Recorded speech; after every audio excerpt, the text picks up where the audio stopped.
All right, so we're going to be in the book of Haggai. When I started off, I'm like, well, should we do the book of Haggai for the week of peace? But then I started reading it, and everything started to make sense. And so, as we said at the beginning, right, this week's theme is peace. And so when I started reading it, trying to figure out how it worked in there, and I started putting myself in the place of the people who were, the audience of what was going on in the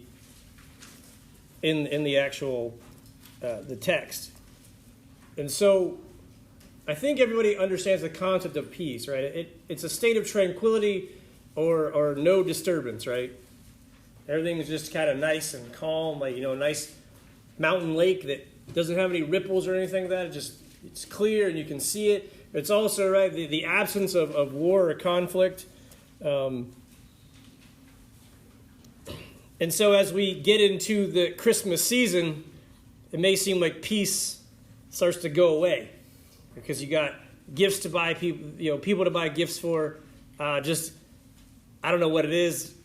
Just going to the store, it seems like everything's a lot busier because people are out buying gifts most likely, right? So who knows where they're coming from. And just everything's busier, right? And so it doesn't seem like there might be a lot of peace when I go to the stores to go get whatever of just normal things, right?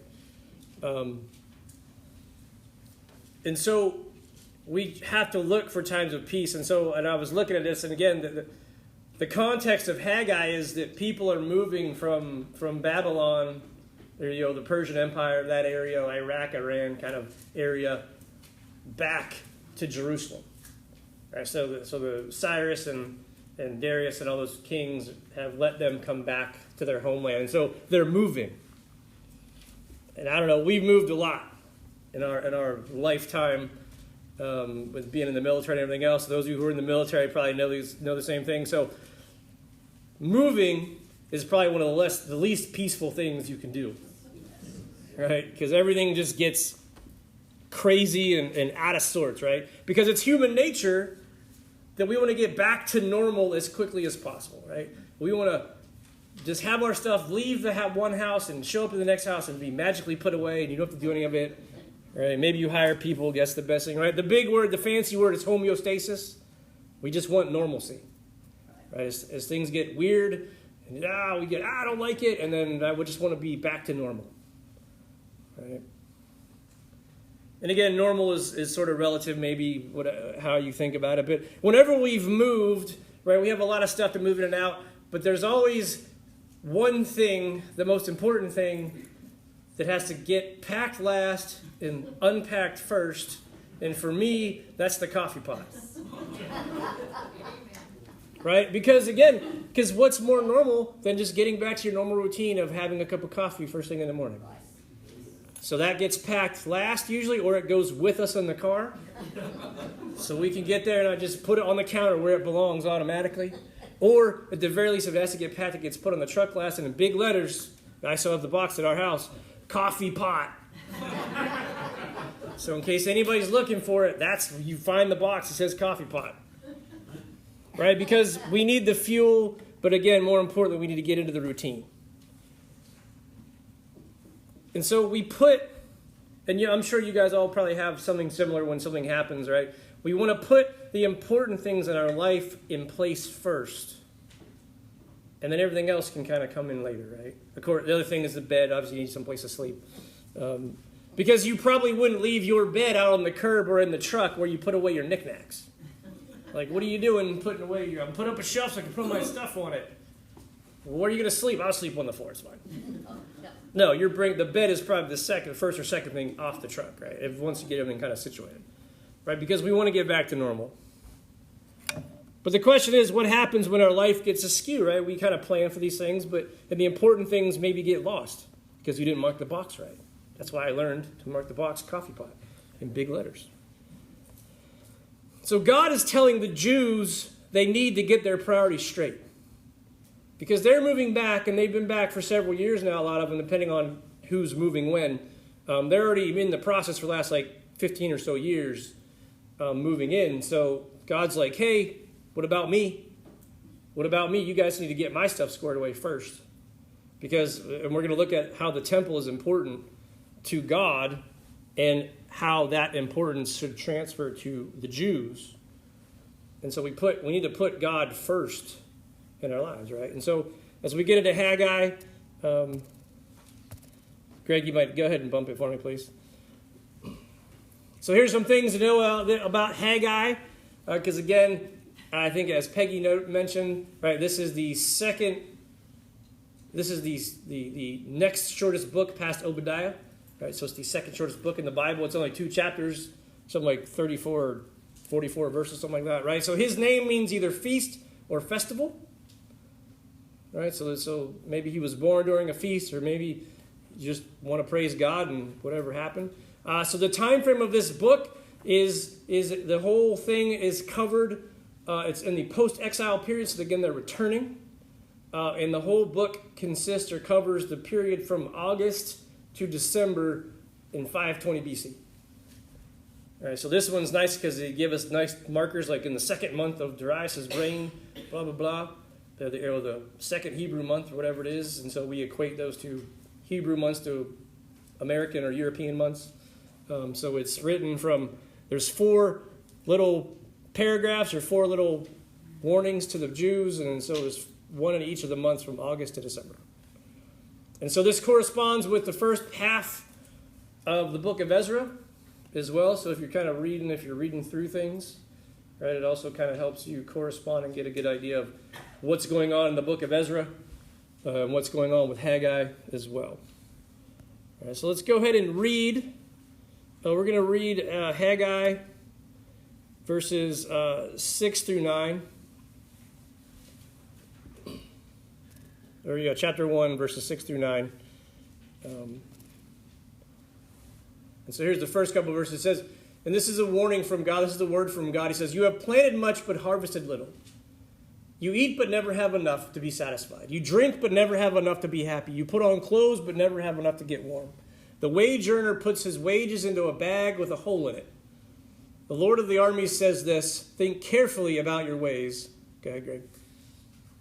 Go up into the hills, bring down lumber, and build the house, and I will be pleased with it and be glorified, says the Lord. And one more time, Greg. You expected much, but then it amounted to little. When you brought the harvest to your house, I ruined it. Why? This is a declaration of the Lord of armies. Because my house still lies in ruins, while each of you is busy with his own house. Right, and so that may seem mean, right, but we're going to look at, again, how we set God priority first, and then everything else will shake out. So here's the long version of this, is that you can find true peace by putting God's will for your life first in your planning. All right, and so here's the short version. Peace, I think it's the version on if you have the notes. Peace comes when God comes first. Right? Peace comes when God comes first. And that's the super long version. I made it shorter. I didn't change the slide. So that's the thing we want to know. Because how do we get peace? How do I get peace in this time of everything going crazy? Well, you put God first. Go ahead, Greg. Go to the first point. And so the first point is that kind of a reiteration of this is that peace comes when we honor God first. Peace comes when we honor God first. And so Haggai's letter, again, it's the second shortest book. It takes place when the Jews are returning. They've been at it for a few years, and they're coming back from Persia or Babylon, the Iraq area, if you want to, or modern maps. Again, Book of Ezra, also 1 Chronicles chapter 3 also details some of this movement as well, just to kind of get an idea of where this stuff sits in the biblical timeline. It's nice to kind of get, because really you're getting different perspectives in a sense of the whole story. And so again, I imagine on one hand, the people are overjoyed and probably at peace because they've been told they're going to come back at some point. They're going to get to come home at some point.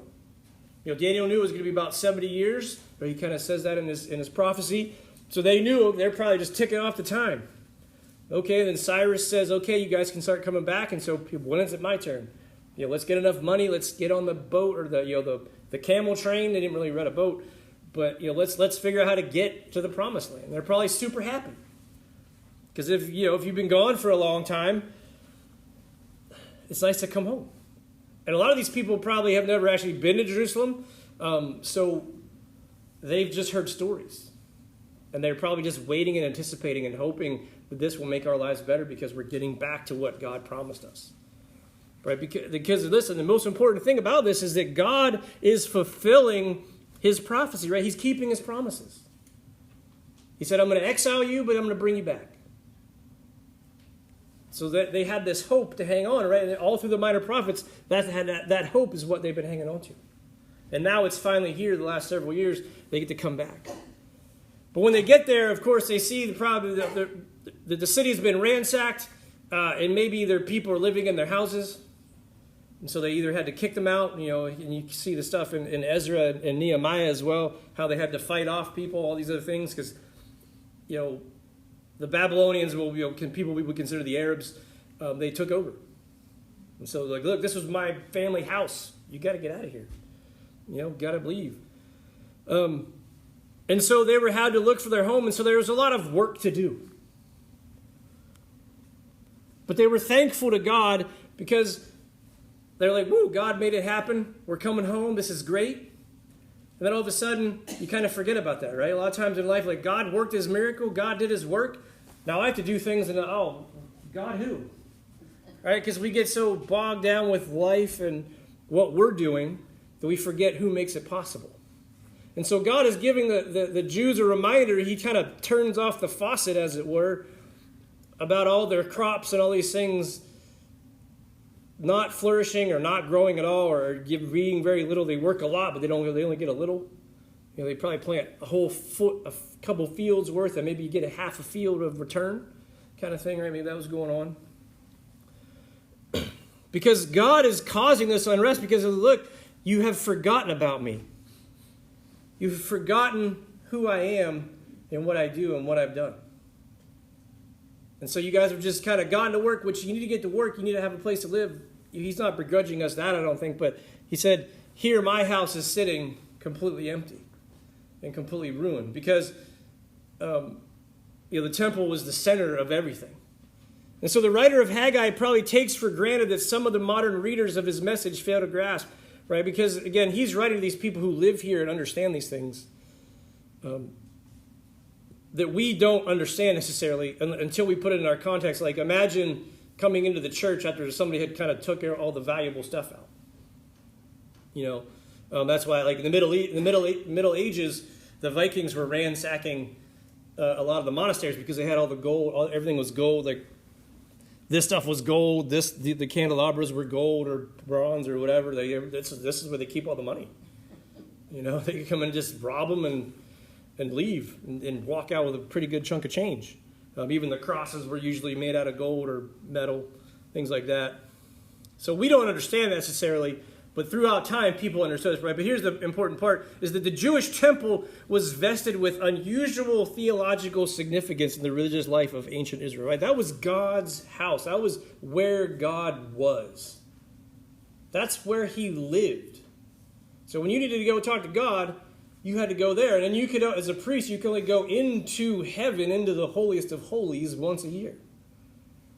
Right? But that was where God was. So that was what everybody came to do because that was sort of the centerpiece of their national life. And so when they started coming back, the Jews started coming back, they started rebuilding it, but then they sort of ran out of energy, ran out of money, and whatever it was, like, hey, we need a place to live.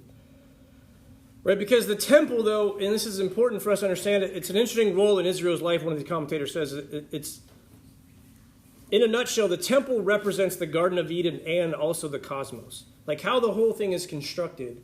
And Greg, go ahead and bump the slide, please.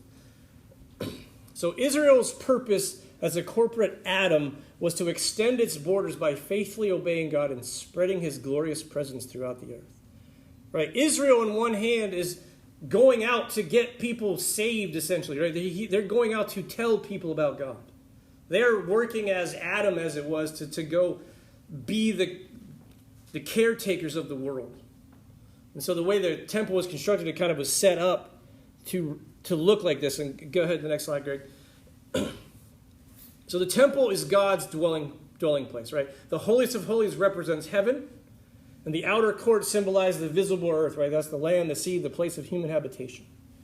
And so you had to have different things to be able to come into it, right? So you can only go to certain places. And so this was kind of a visual representation of how God planned it. And so God cannot live in a crumbling, ransacked building that used to be the temple. Like I said before, the Babylonians took all the money out of value, anything of value out of there to begin with. And this is what kind of value? The one, they had bronze pillars, right? That could easily be just stripped down, melted down, made into weapons or whatever else. They had gold-lined walls, right? Because what does Revelation tell us about heaven? The streets will be lined with gold. Well, guess where the holiest of holies was lined with? Gold. So you see these precursors already in the Old Testament and the design of that, of the end in mind of Revelation of what we know and how the new heaven and new earth will be. Right? So all these things connect together, and it's super important and super interesting that we don't really think about that because it's just a building. But this was their whole thing. This is where God was. So again, people returned in about 536 BC. They started working on the temple. But they couldn't be sustained because of all the political situation and all the pressing needs of their lives, right? They had to live somewhere. They had to do all these things. So all of a sudden, people wanted to get their houses in order first.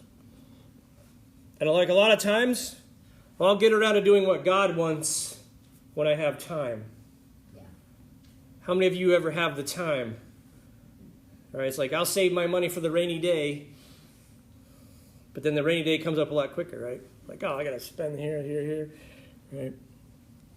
And so they put God second, and they put themselves first. And so here we have from Ezra. Go ahead, Greg.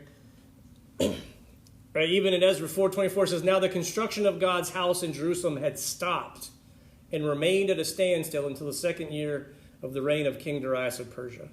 Right, so this is right around where Haggai kind of comes into play here, this book of Haggai. And so for several years, for 14, 15 years or whatever, there was like no work being done in the church. They just let it fall into disrepair. And so we need to make sure we put God first in these things. And so the second part of this book is, we talk about having peace, putting God first, but then we have, go ahead for the next one. Because once we align everything, we have peace, and this peace flows from being in God's presence. Or when we go to God, we get to ask him, what do you want me to do, God? Where do you want me to put my energy? Where do you want me to put my money? Where do you put whatever it is? And so once we are coming to God, he is going to instruct us on what he wants us to do, what he's equipped us to do. Because a lot of times we have our own plans and wishes and wants and things like that, and we may be sort of a fish trying to climb a tree because we just can't do it. We're not equipped. Because we see the other squirrels and raccoons and whoever else climb the tree like, that looks fun, I want to do that. Well, you're a fish, so you got to do the stuff in the water. That's what you're made for. And they're made for that. And guess what? Neither of you can fly because we have birds.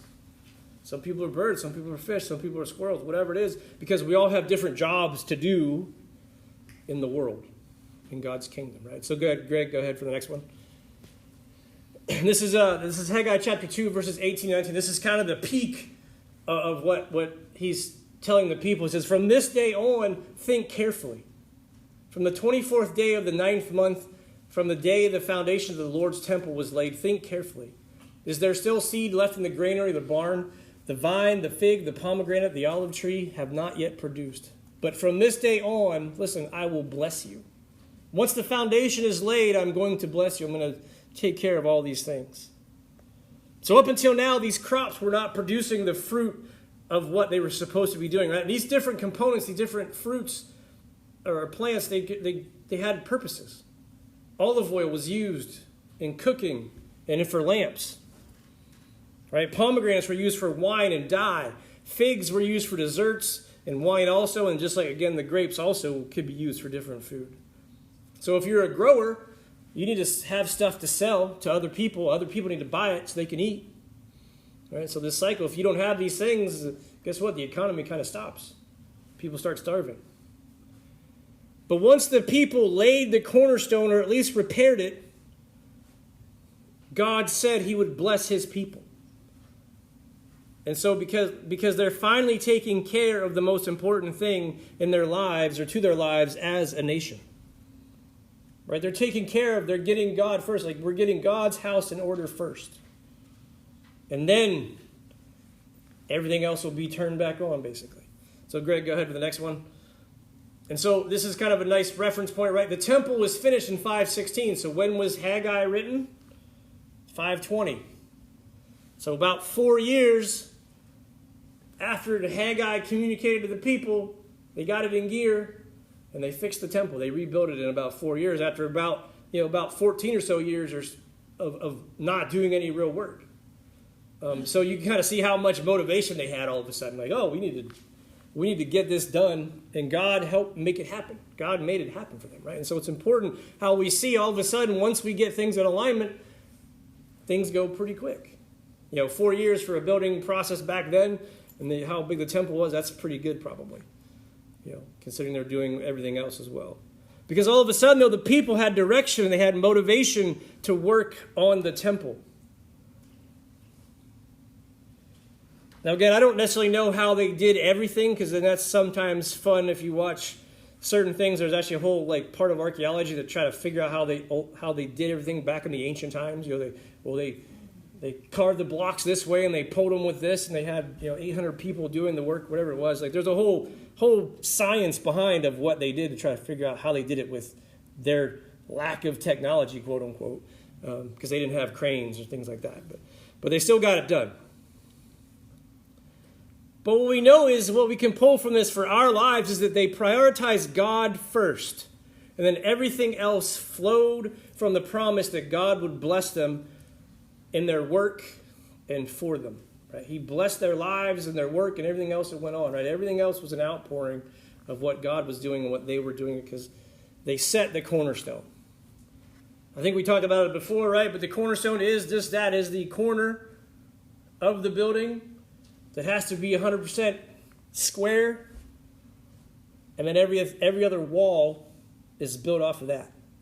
So they put the corner here, they put the bricks or the stones this way, they put the stones this way, and if this is straight and true, and all the other stones will line up correctly, and then you can put them up, and it will be nice and plumb. It's not going to fall over. Right? It's important we do this. And if you haven't made the connection yet, right, what is one of Christ's names? He is the cornerstone. In Psalms, God talks about, I have laid the cornerstone already. And so even what we read in Haggai, it could be doing double duty as a prophecy of Jesus, because Jesus is already coming. At this point is, a couple hundred years. So he's not just talking about the physical building, because Christ is the tabernacle. He is the God on earth. He is here. He is the cornerstone of our lives. So when we make Jesus the cornerstone of our life, everything else lines up. We don't have to worry about it. We can just keep checking. And as we get further along, we're building the stones, laying the stones of our lives. We keep checking it against the cornerstone, not just the one brick before it. We make sure all of them are lined up 100% correctly. So we keep checking. Right? Am I straight? Okay, I'm good. Right? You pull your little line, make sure it's all good. So go ahead, Greg. So Ephesians 2:19 and 20, Paul says, so then you are no longer foreigners and strangers, but fellow citizens with the saints and members of God's household. Listen, built on the foundation of the apostles and prophets, with Christ Jesus himself as the cornerstone. He is the head of the church. He is the genesis, the starting point of the church. The apostles, John, Paul, James, Peter, all those guys, they are there. And just guess what? We're in the next line too. We're in the line with them. And we're all lined up against Christ. So it becomes much easier when that person is 100% square. And Jesus is perfect. He is not going to throw you off balance. He doesn't have a slight hitch in his giddy up and he kind of limps a little bit or he leans a little weird, right? He's just 100% square. And so when that happens, we can have peace in our lives because everything is ordered correctly.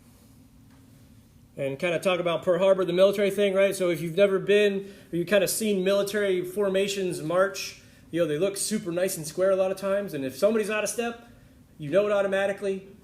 But there's a lot of stuff pre-marching that goes on that people line up, and it's kind of funny because everybody has to stand in detention. There's somebody that walks down the front row, and they look down this row of people, and they say, third person, move 2 steps to the right, 2 steps up, whatever, to get them all in alignment. So when those columns are 100% aligned, everything is straight. So we look good when we march down the street. Right? And it's important that we do that because everything has to be square and everything has to move as one. So you might be thinking, though, well, how do we do this? That sounds great. I just put Jesus at the corner of my house and I just make sure everything is off of him? Yes, basically.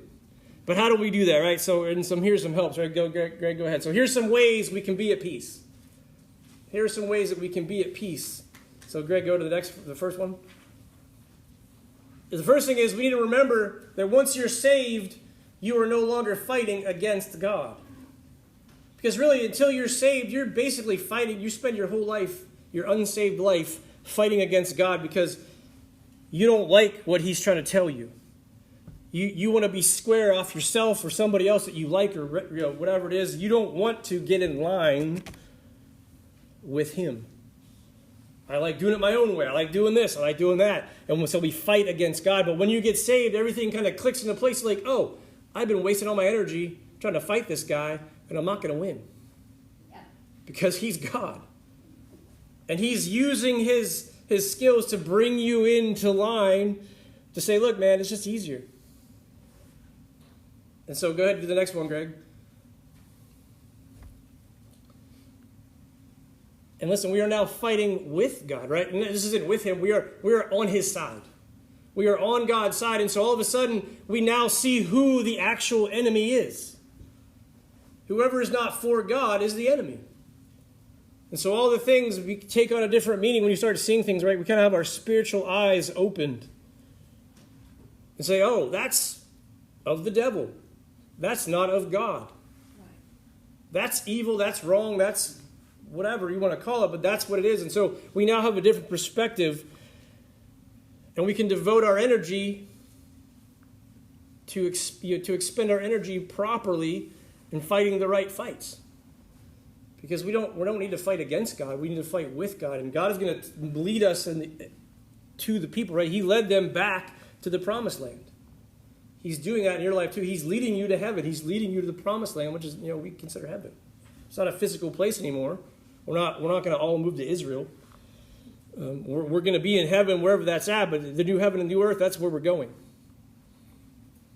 And so, Greg, go ahead. Right, our life can be measured and checked against the one true standard. How many of you guys have ever opened a bag of potato chips and it's like half full? You're like, wait a minute. I thought I paid for a whole bag. And it tells you somewhere on there, a lot of times it says this is by volume and not weight or vice versa, whatever it is, because they're giving you a certain amount regardless of how big the bag is, and as it settles, it goes down. Right? But that's why we had it, because, even the feet, I think the history of the foot was technically it was somebody's foot. So if I had a bigger foot, I could either charge more or less than somebody who had a smaller foot than me for whatever I'm measuring. If I'm measuring off dirt or yard or whatever it is, I can say, oh, I can charge you this much for it because it's more, even though I'm getting less or maybe more, right? We had to have a standard of weights and standards, right? So that's why a foot is now 12 inches, so no matter whose foot it is, when we say it's a foot, it's 12 inches, right? Because same thing with another measurement was their forearm. So again, if you have really long arms or really short arms, you could kind of scam people. So they had to say, look, this needs to be standardized because everybody needs to buy a pound of stuff. Like even when you go to Europe, The Europe, I think in Germany, especially the mugs are marked with like the half liter or whatever it is, so that you know you're supposed to get that much liquid. Because like if you go to Starbucks or somewhere, you buy a big thing of coffee and they have 45 pounds of ice in there, No. and you actually get like that much coffee. Like they want to keep. Look, you're paying for a pint, so you're getting a pint, and you can check it to make sure it's right.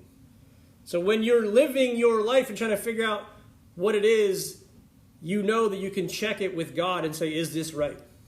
Am I doing it? And I hate to bring it back to like sort of, I don't want to be legalistic, but it's easy to say, am I doing what God wants me to do? And I want to say it like that. Because that's what will be right. Right? But I don't want to get in the legalistic piece, but am I doing what God has called me to do when he has called me to do it? And so we can check ourselves and our what we're doing against God to make sure we're keeping up with the standard. And so this reduces our confusion as well, because now I don't have to guess. Well, is this a pound or is that a pound? I don't know. Yep, that's a pound. Good to go. And so go ahead, Greg, the next one. And so this kind of wraps us up a little bit, but God's will directs our lives so we fulfill his purposes. Now listen, we fulfill his purposes, and we are fulfilled by doing what God has equipped and designed us. Right, again, I come back to the fish and the squirrel and the bird. God made each of us to do certain things in his kingdom. Excuse me. So once we get on board with God, we start doing what he has already made us to do, and things become generally easier. You know, because God made salmon he gave them the ability to swim upstream. Most people are like, well, I'm just going to go downstream. Right? Because it's easier. For whatever reason, God said, you guys are doing that, and they're like, okay, we're good with it. Because sometimes it feels like, if it feels like you may be swimming upstream, one of the things is you need to ask is, God, is this what I'm supposed to be doing? Now, the answer may be yes, and you just need to learn to swim upstream because I made you a salmon. So you are doing that, and that's fine. But that's what God equipped you to do, so he gave you a stronger tail, or however it works. The rest of us who are, if we're all just fish, we're just all bass swimming around, living under a log. All right, we're just hanging out. We're simple. But when we ask God for our lives and we let him direct us, we will be more fulfilled because we are doing what he wants us to do. And so everything goes into sort of what we'll call just natural abilities in a sense. Right? So wrapping this up. When we prioritize the right things, everything else seems to fall into place, or at least it limits the chaos. When we make God our foundation, everything else gets built strong, it gets built plumb, and it gets built straight. And if we're not doing that, right, we're building things on shifting sand, which Jesus tells us we know it's going to fall down or get knocked down at some point.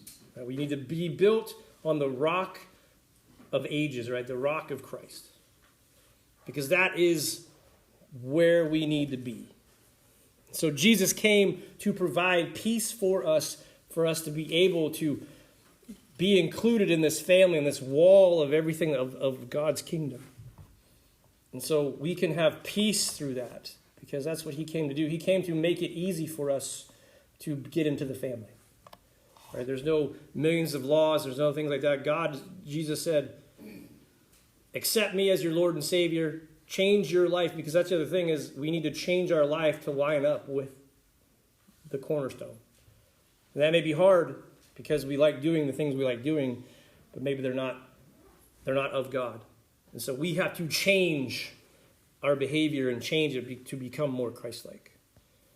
Right? So as you're going through your week this week, things get a little hectic, right? Pray for this peace. Pray for God to help show you where you're in misalignment and where you're in alignment at, and what you need to do, what he wants you to do, right? Pray for God's guidance for your life and also for our church and for our nation, for the leaders, right? We're commanded to pray for all kinds of different people. And we can also have the peace that God will take care of it all. Right? He will fulfill whatever it is he needs to be fulfilled. All right, so that is the end of the sermon. So today is the first Sunday of the month.